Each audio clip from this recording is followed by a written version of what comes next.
बचाता है नमक हराम। तुम मेरे को नोटिस भिजवाई के घसीट के ले जाएगी अदालत में। नहीं नहीं नहीं फतेह दादा नहीं, मुझे माफ कर दे, मेरी बेटी पे तरस खाओ। तेरी बच्ची को तो मैं घसीट के ले जाऊंगा कोठे पर और तेरी लाश को ले जाऊंगा मैं मुर्दा घाट। फतेह दादा मुझे जो चाहे सजा दे, मेरी अंधी बेटी को छोड़ दे। इसे तो छोड़ूंगा मैं गाड़ी वाले दलाल के पास। जानकी भाई, छोकरी के पीछे जान मत दे जानकी भाई। यहाँ की छोकरी के भाग में तो यही स्तंदा लिखेला है। मैं अपनी जान दे दूंगी पर इसे अपनी बेटी नहीं बेटी भाई। छोड़ मुझे जानकी भाई, छोड़ दे फतेह दादा। नहीं ले जाएगी अदालत में। हराम शादी।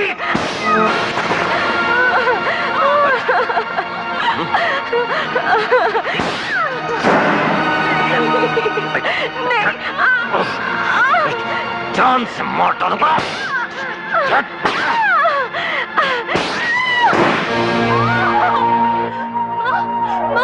क्या हुआ माँ? देख लिया तुम सबने इसका अंजाम। अब कान खोल कर सुन लो। फतेह दादा से जो टकराएगा बेमौत मारा जाएगा। खबरदार जो किसी ने उस कुतिया के भड़काने पर कोई कार्रवाई की। फतेह दादा हमारा नाम भवानी है। बीबी जी। जानकी जानकी अच्छा तो तू है वो जिसे असली मर्द की तलाश है।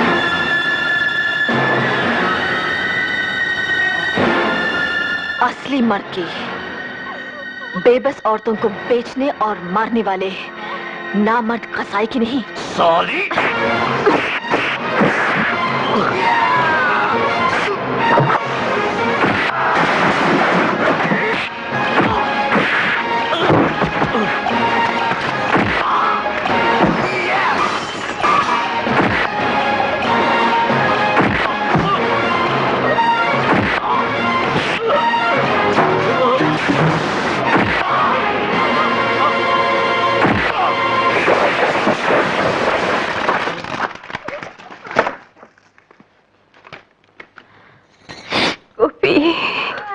चलो गोपाल भैया, जानकी को अस्पताल ले चलते हैं।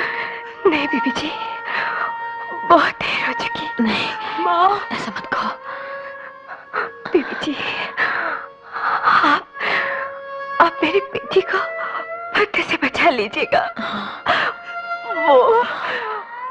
वो इसे कोठे पे बिठाना चाहता है। नहीं जानकी, हम ऐसा नहीं होने देंगे। हाँ, हम इसे अपने साथ रखेंगे। जानकी, हम वादा करते हैं, हम इसे किसी अच्छे घर की बहू बनाएंगे। बीबी जी, हाँ, तुम चिंता मत करो, तुम बिल्कुल चिंता मत करो।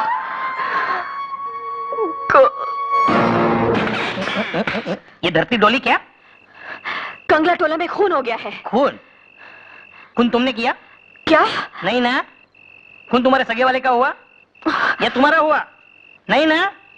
तो खाली पहले तुम मेरा और तुम्हारा टाइम काय को बर्बाद कर रही है। तुम्हारा इंस्पेक्टर कहाँ है? उसका अभी दारू के अड्डे के इंस्पेक्शन का टाइम तो पूरा हो गया। वो अभी किसी गटर वटर नाली वाली का इंस्पेक्शन कर रहा होगा। अरे माने बाप रे बाप, ऐसा लगता है एक तो अफसर अब पुलिस स्टेशन में उतर आई है किसी इंदर तिंदर के खिलाफ रिपोर्ट दर्ज कराने। क्या पिछली बार शायद हम आपको बताना भूल गई थी कि आप नहायत गंदे और गलीज इंसान हैं। ताहम विसाले यार गलत फहमियां हुई, मुझको परी का शुबा हुआ, उनको भूत का। दारू पीकर बदतमीजी करने में ही धरी रहेगी क्या आपकी सारी मर्दानगी? अरे अगर असली मर्द होते तो विधवा जानकी को फतेह दादा से बचाते। उसका खून कर दिया फतेह ने, सुना आपने? खून। अब निपोरिए बत्ती सी और कह दीजिए अदा से कि फतेह के खिलाफ तो हम कुछ नहीं कर सकते। मैडम, आशुतोष दास असली मर्द है, घास लड़ना है। कंगला टोला में एक भी माई का लाल अगर फतेह के खिलाफ गवाही देगा ना तो आशुतोष फत्ते को हवालात में डाल के ऐसी धुलाई करेगा कि उसकी हवा खुश्क हो जाएगी। विक्टरी विनायक। Yes boss. चल। किधर है फत्ते? वो तो कल के बड़े पीर के मजार पे गए हैं। अच्छा।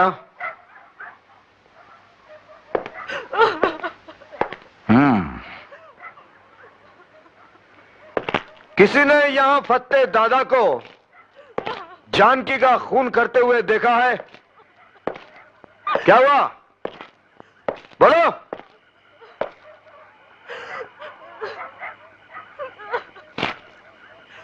तुम लोगों ने सुना नहीं?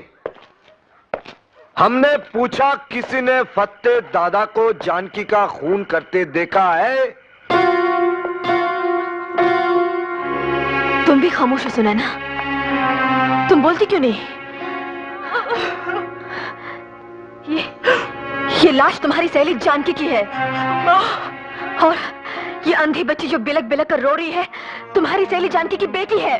अरे मैडम, बच्ची तो खाली अंधी है, लेकिन पब्लिक तो अंधी के साथ साथ गूंगी और बहरी भी है।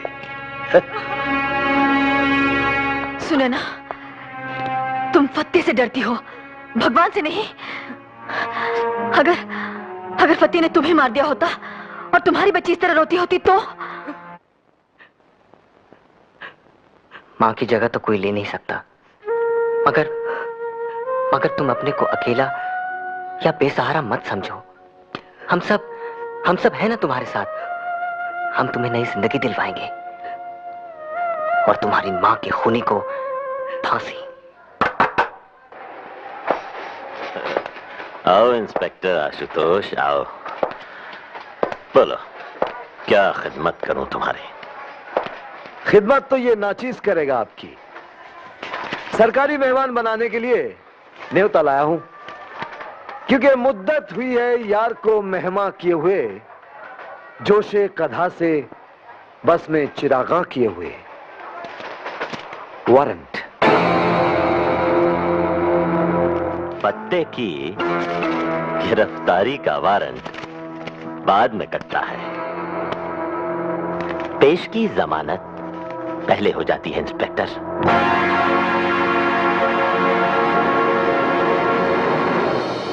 शराब! तुमने उनके साथ बदतमीजी की, उनकी तौहीन की, और सच पूछो तो उनके नाम गिरफ्तारी का वारंट कटवाना ही उनकी बहुत बड़ी तौहीन है। इन्हीं हरकतों की वजह से तुम्हारी तरक्की रुकी हुई है, और अगर तुम बाज नहीं आए तो मैं तुम्हें वार्न करता हूं कि तुम्हारी नौकरी भी जाती रहेगी। लेकिन मेरा ईमान तो बचा रहेगा ना सर। और वो तो आपने सुना ही होगा सर कि अच्छों को बुरा साबित करना दुनिया की पुरानी आदत है। Shut up. गुंडागर्दी, पुलिस नामर्दी, गुंडागर्दी, पुलिस नामर्दी। ये हाय हाय कर बंद कर दो, हमको हमारा ड्यूटी करने दो। ड्यूटी? ड्यूटी किस चिड़िया का नाम है आपको पता भी है? मुझसे पूछिए मैडम, मुझसे। सलाम कर बे। ड्यूटी उस चिड़िया का नाम है जो अंडे नहीं देती, उसे मारकर खा जाने में ही अक्लमंदी है। जानकार लोग कहते हैं उसका मांस सही तब पकता है जब घूस के घी में भूना जाए। भूना लगता है घूस का घी खा खाकर बहुत चर्बी चढ़ गई आपकी आंखों में। क्या हम जान सकती हैं कि आपकी वो मर्दानगी कहां गई जो फत्ते को हवालात में लापटकने वाली थी? मैडम, मेरी मर्दानगी कानून की नामर्दी से घबराकर खुदकुशी करने चली गई। कानून से फत्ते को बाइज्जत जमानत मिली और मुझे फटकार सुनाकर बेइज्जत किया गया। लेकिन क्यों? क्योंकि फत्ते कंगला टोला का नेता है। नेता नहीं, दादा है। नेतागिरी का झंडा अपने यहां दादागिरी के डंडे पर ही लहराता है। झंडा आसमान पे लहराता है और डंडा जाने दीजिए। भाइयों और बहनों, पुरुषोत्तम जी की तारीफ में कुछ भी कहना सूरज को दिया दिखाने वाली बात है। आज दशहरे का शुभ दिन है। कई बरस पहले पुरुषोत्तम जी ने इसी रोज भ्रष्टाचार के रावण को मारने का संकल्प लेकर गरीबों की एक अलग पार्टी बनाई थी। मैं पुरुषोत्तम जी से अनुरोध करता हूं कि वो इस दोहरे शुभ दिन पर आप सबको अपना संदेश दें, अपनी सीख दें। भाइयों और बहनों, चरणदास जी जो हमारी और आपकी पार्टी की ओर से मुख्यमंत्री पद के उम्मीदवार हैं, एक बात गलत बोल गए। मैं यहां आपको सीख देने के लिए नहीं, आपसे सीख लेने के लिए आया हूं। आप गरीब भाई बहन ही मुझे सिखा सकते हैं इंसान क्या होता है, इंसानियत क्या चीज है। कौन हमारा, किसके हम? ये अपनापे के रिश्ते भी बस गरीब लोगों में ही होते हैं। अमीर और अय्याश तबका तो न अपनी मां का सगा है और न भारत माता का सगा है। बेईमान नेता, बेशरम सेठ, बेदर्द बुद्धिजीवी और बेरहम गुंडे इस देश को बेमुरवत होकर लूट रहे हैं। गरीबों के खून पसीने से अपनी खुशहाली की फसल सींचने वाली इस चंडाल चौकड़ी से लड़ने के लिए और भारत से भ्रष्टाचार को मिटाने के लिए मुझे आप लोगों की मदद चाहिए। मुझे लंबी चौड़ी बातों में विश्वास नहीं है। मैं सिर्फ इतना कहता हूं कि चरणदास की सरकार सच्ची और साफ होगी। वो पाप का मुंह काला और पुण्य का बोलबाला कराएगी। पुरुषोत्तम एक आया है। पुरुषोत्तम जी, क्या आप फत्ते दादा जैसे राक्षस को साथ लेकर रामराज कायम कीजिएगा? स्मगलर ये है, खूनी ये है, जहरीली शराब ये बेचता है, चकले ये चलाता है। क्या बकती है, उठाकर बाहर फेंक दो इसे।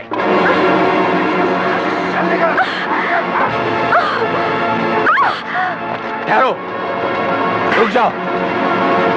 ये क्या कर रहे हैं आप? हैं? शर्म नहीं आती आप लोगों को माताओं बहनों पर हाथ उठाते हुए?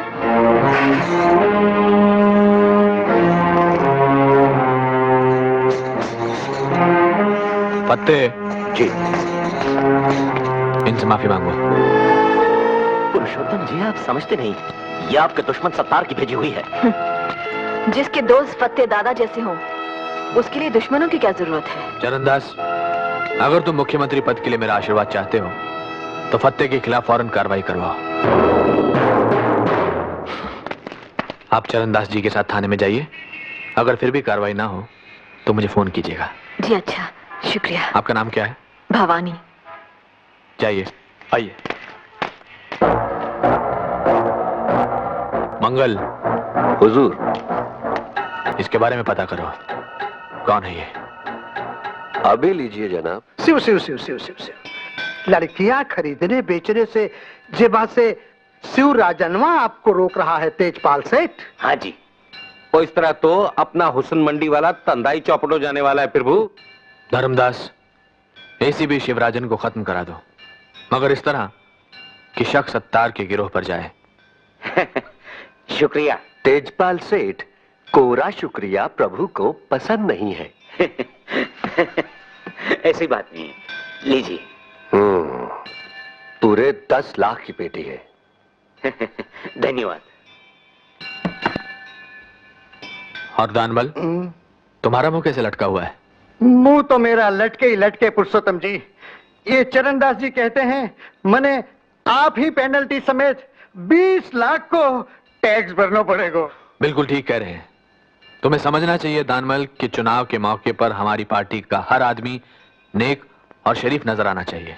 शराफत में तो मैं लोगों की आफत हो जाएगी पुरुषोत्तम जी। घबराओ मत, चरणदास मुख्यमंत्री बन गया तो टैक्स में तुम्हारा 1 करोड़ रुपया बचवा देंगे। जय त्रिशूलधारी साहब, कृपा है तुम्हारी। और कोई खास बात? प्रभु जी, ये तापड़िया सेठ अफीम और गांजे के धंधे में आने के लिए आपका आशीर्वाद चाहते हैं। आशीर्वाद के लिए धन्यवाद दे दो। और ये सेठ राधेश्याम है, इनका बेटा कत्ल के केस में फंसा हुआ है और सुनवाई अपने मक्कड़ साहब के कोर्ट में। जहां जज न्यायमूर्ति मक्कड़ हो, वहां अपराधी के साथ कभी अन्याय नहीं होता। जरा राधेश्याम जी को उनके बेटे की जान की कीमत बता दो। हाँ? फकत 1 लाख? फकत 1 करोड़ जी। प्रभु जी की इकाई अब करोड़ से ही शुरू होती है। प्रभु जी, अब तनी नीचे चलकर विश्राम कर लिया जाता।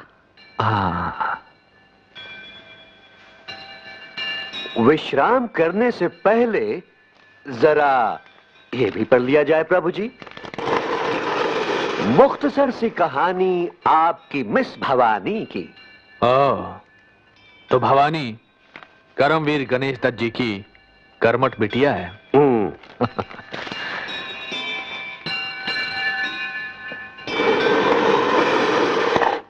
फत्ते को आप अंदर करवा दिए, इसे तमाम साथी लोग दुखी हैं। चुनाव के समय जनता को खुश करना जरूरी होता है, साथियों को नहीं। पुरुषोत्तम जी, ये काम आप भवानी को खुश करने के लिए किए।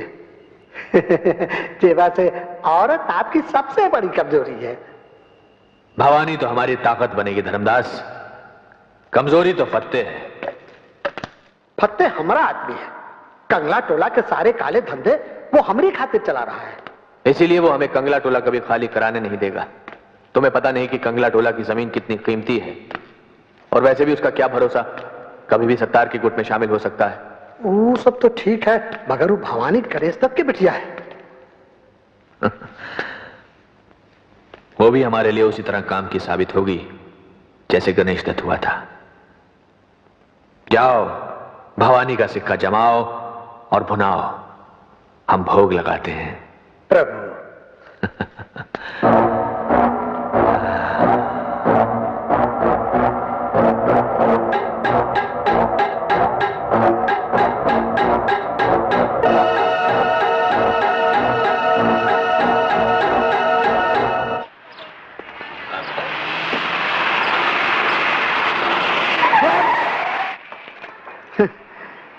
कितना कम है फासला मौत और जिंदगानी के बीच का केशव कुमार। पाल भर गड़िया इधर उधर चली जाती तो जेबा से आप काल के गाल में चले जाते। अब आराम से हमरे संग गड़िया में बैठा जाए और हम जौन प्रसाद लाए हैं सो ग्रहण किया जाए। धर्मदास जी, आप अपनी घूस समेत फौरन चले जाइए। कहीं नखराबाजी में आप ही न चले जाएं दुनिया से। आप मुझे धमकी दे रहे हैं? धमकी नहीं, वचन दे रहे हैं। जो हमारे खिलाफ केस वापस न लिया तो आपकी पवित्र आत्मा को देह के पापी पिंजरे से मुक्त करवा दिया जाएगा। चलो।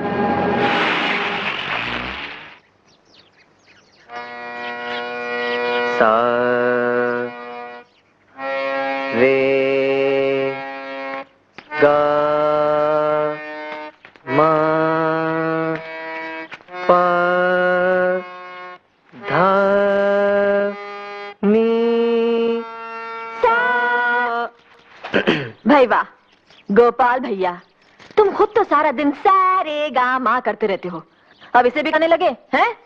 और माँ को अकेला क्यों छोड़ दिया कमरे में? माँ के पास केशव भाई साहब बैठे हैं। हाँ, अब जा करके रट्टा मारो, चलो।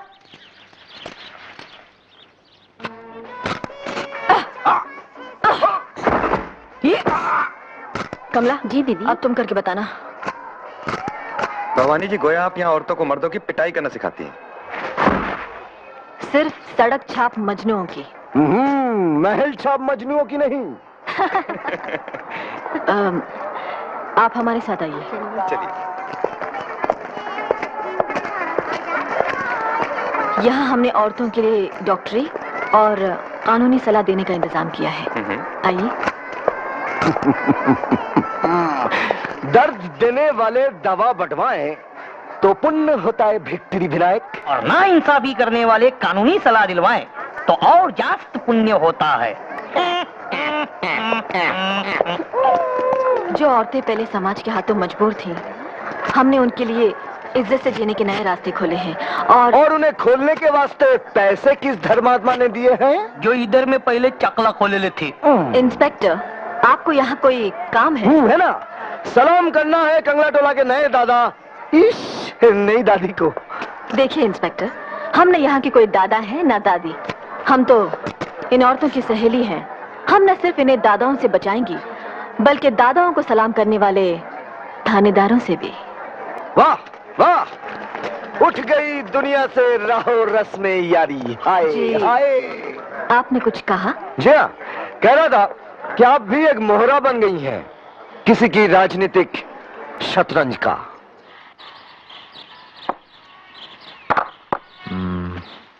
नमस्कार पुरुषोत्तम जी। आओ भवानी आओ। मंगल ने बताया कि आपने हमें याद किया है। भाई काम के वक्त काम के आदमी को ही याद किया जाता है। दरअसल हमें पार्टी के चुनाव प्रचार के लिए कोई काम का आदमी नहीं मिल रहा। तुम ये जिम्मेदारी संभाल लो। रामू जी साहब। जरा लाइब्रेरी में चाय रखवाना। अच्छा साहब। मैंने चरणदास से कहा है कि अगर हमारी पार्टी की सरकार बने तो तुम्हें समाज कल्याण मंत्री बनाए। लेकिन पुरुषोत्तम जी, हम किसी पार्टी या सरकार की नहीं, जनता की सेवा करना चाहते हैं। आओ भवानी, मैंने भी कभी किसी सरकारी गद्दे पर बैठना मंजूर नहीं किया। मेरे गुरुजी का कहना था कि सरकार से किसी भी तरह जुड़ना अपने हाथों में सोने की हथकड़ियां डलवा लेना है। आपके गुरु कौन थे? आपके गुरु? करमवीर गणेश दत्त जी। करमवीर गणेश दत्त जी आपके गुरु थे? थे और आज भी हैं।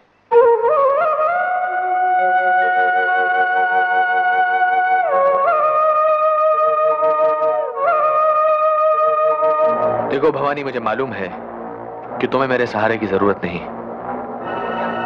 लेकिन यकीन मानो भ्रष्टाचार से लड़ने के लिए मुझे तुम्हारे सहारे की सख्त जरूरत है। हम राजनीति से हमेशा दूर रहती आई हैं। हमारे पिताजी कहा करते थे कि इस देश को पार्टीबाज राजनीति की नहीं बल्कि गरीब नवाज नीति की जरूरत है। पुरुषोत्तम जी की इस मंच से अगर हम बोल रही हैं तो सिर्फ इसलिए कि ये मंच चुनाव लड़ने का नहीं, भ्रष्टाचार से लड़ने का मंच है। भाइयों और बहनों, भ्रष्टाचार को मिटाने के लिए, भारत को फिर से भारत बनाने के लिए पुरुषोत्तम जी के हाथ को मजबूत कीजिए।